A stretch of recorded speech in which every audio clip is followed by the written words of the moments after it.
Hey gang, today we're going to do what I call a blurry unison lick. And it's a bit of a dissonant sounding, dirty sounding lick that works great in rock.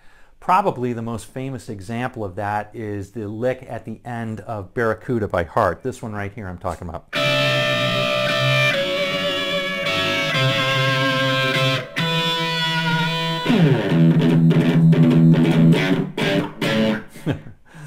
Anyway, another thing that's really kind of nice about this, and I'll give you a few different options for it. You saw me in the opening play with the whammy bar as well as just doing vibrato.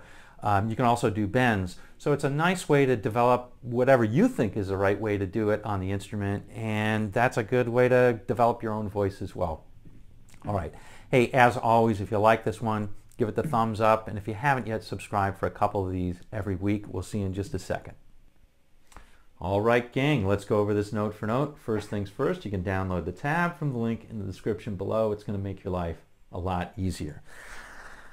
Second thing is the chords. We're going to play an E, a D, an A, and then a low E.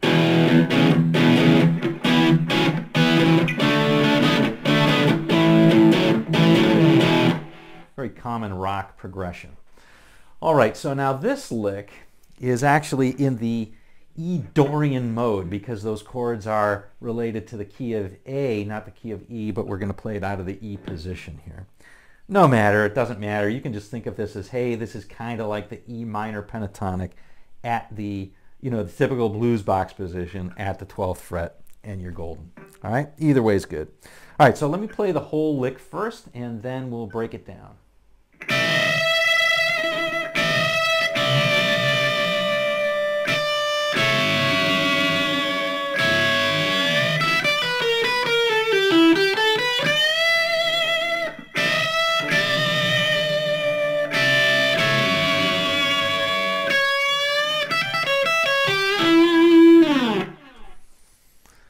All right, so that's the whole lick, and you can see that the star of this lick is that dissonant run that we're doing like this.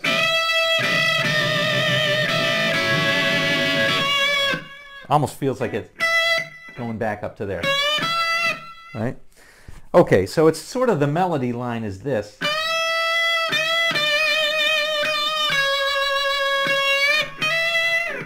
Right? And we're just kind of embellishing it by playing that other stuff that just kind of makes it a little bit more dirty and cool sounding.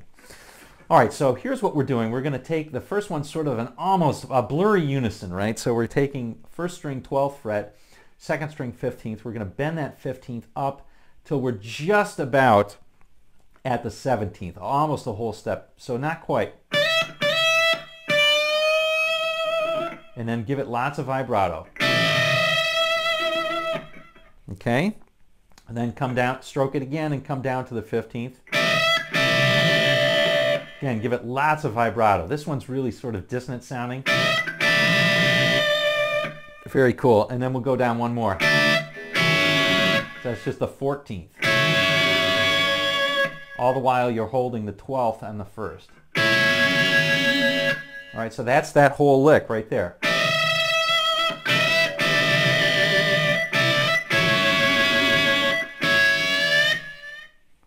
Okay, that's sort of, that last one's sort of like cocking the pistol. We're getting ready to hyperspace. All right, so we're bending that up, and then the next line is going to be this. So a very standard blues lick there. So we're just playing, let's just kind of go through this slowly. 12th on the 1st. And then second string, we're going to play a hammer off 15 to 12. Then 15 on the 3rd and back up to the 12th on the 2nd. And then we'll do this final run. So that's on the 3rd string, 15, 14, 12. 14 on the 4th. All right, and then we're just getting ready to play it again. Okay, so that's the whole first part.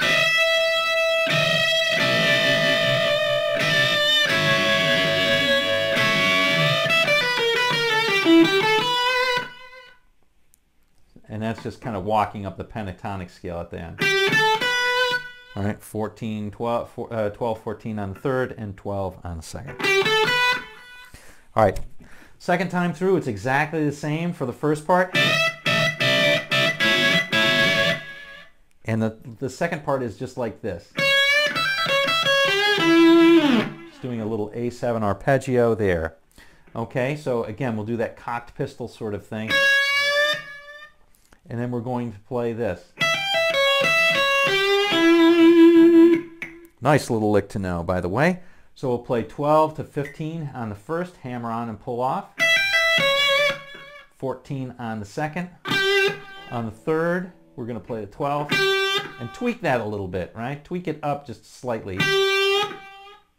And then end that lick on the E on the 4th string, 14th fret. Give it lots of nice vibrato. All right, so that's it for the lick itself. Now, what I wanted to show you was that there's a bunch of different options that you have for this that you can develop your own voice on. So you'll notice that it's going to sound a little bit different on this lick right here. Let's just play on this lick right here.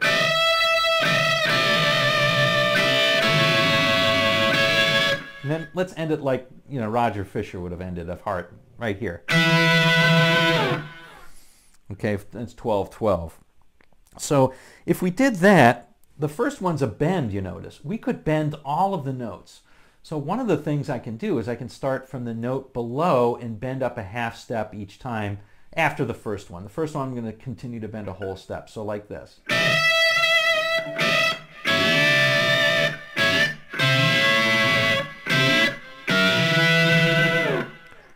Now you'll notice I'm bending every one of those, right? So I'm bending up the first one. Second one I'm bending up as well. I'm starting from the 14th, bending to the 15th. Now I'm targeting this note right here, which is the 14th. I'm going to start the 13th. And then the last one would be targeting the 12th. I would start on the 11th and bend that. Right? So that's one way of doing it, and I think that sounds pretty cool, actually. I like doing that. I like bending up to notes. Another, in a fairly obvious way, if you like using your whammy bar, you can do that instead of the vibrato. That sounds great too. So not so much on the first one, I think. You